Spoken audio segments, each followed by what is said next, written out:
Hello and welcome to the universe of baby-friendly food. I'm Joe, and in this video I want to share with you an awesome recipe of Coco delicious baby-friendly biscuits. I have the recipe from Anca, owner of babyfriendly, and I totally recommend it. What you need for this recipe are the following: 2 eggs, 100 grams of coconut flakes, 1 banana, and 130 grams of flour. What I'm gonna do now is mix the eggs, add the banana and smash it, add the coconut flakes and the flour and mix everything.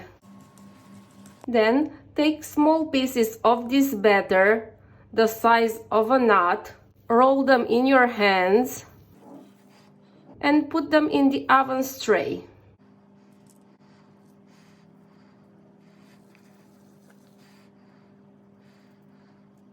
Press them with a fork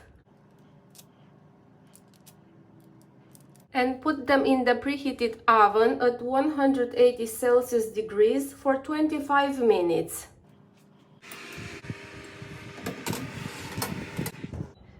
Time's up. Let's get the cookies out of the oven. I'll put them on a plate and wait until they reach the temperature of the room. Meantime, what I advise you to do is visit Anca's website, babyfriendly, and subscribe to my YouTube channel. Keep in touch. Bye!